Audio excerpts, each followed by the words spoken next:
Here we go one last time in this Halloween season, Florio. If we were treating these sort of like Halloween goodies, who are you trading for? Who are you trading away? You saw Michael Myers there. I watched the one with Busta Rhymes yesterday. The best horror movie there is. But I think, look, if I'm pouring out my candy, I'm gonna grab the Snickers and be like, I might have to add a little bit to this because no one really wants Snickers. That's not true at all. They're awful. This is the worst Your part. candy takes keep getting worse. They're awful. Can I explain something though, real quick? Like this is the whole point of it is like people love Snickers. It would be so easy for you to trade Snickers. Like my kids know that I love fruit-flavored Tootsie Rolls. It's a mortal flaw for me. That's bad. But they know because they're smart. They're like, hey, give me the Twix and I'll give you a vanilla Tootsie Roll. And I'm like, yeah, I'll probably do that. People love Snickers. All right.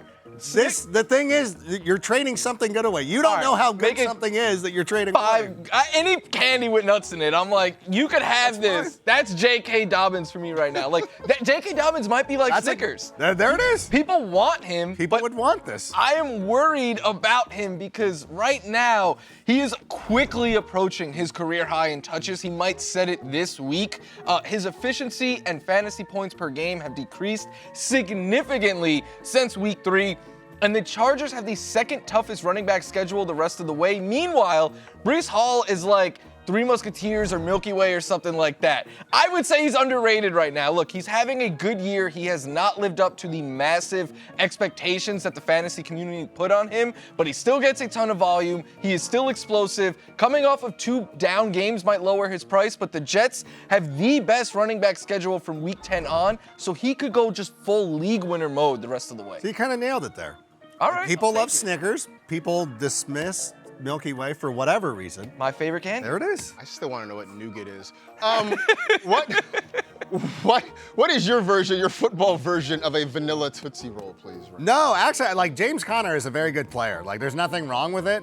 I just it's like a Kit Kat. My son loves the Kit Kats.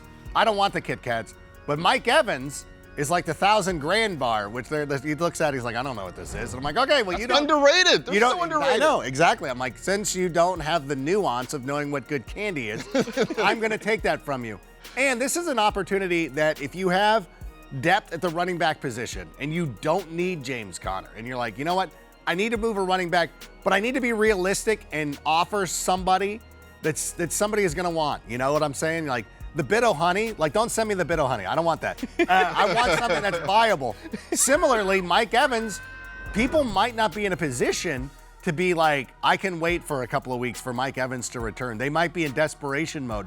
They might be 2-6 or something like that and need wins right now where you're like, okay, well, you're obviously not starting Mike Evans at this spot.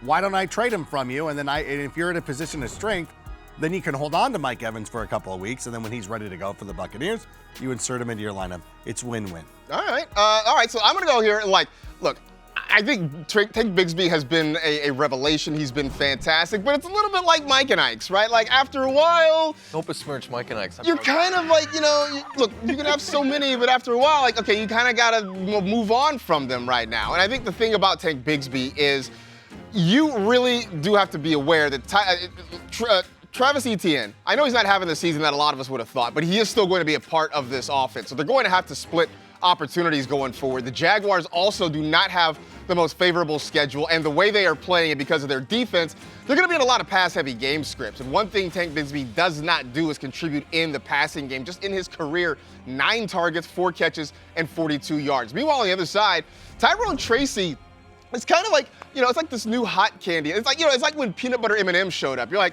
this was a great idea. Like, why didn't they come up with this earlier? And that's sort of Tyrone Tracy to the point where, look, Devin Singletary's like plain M&Ms. It's fine, but you have this new thing that's really sort of trumped it, and that's going to be Tyrone Tracy. The Giants do have a favorable schedule down the stretch. They've got the Panthers, the Bucks, the Cowboys, and the Saints over the next 4 weeks. And they play the Colts in championship week. So you have a running back that you could really plug into your lineup several times over the next few weeks and hope for some really solid production. Remember when I ruined it was Tom Pelissero's life? Like, hey, wait, you still holding on to Devin's? Do we really live in a world where the odd man out between Sam Darnold, Patrick Mahomes, and Baker Mayfield is Mahomes?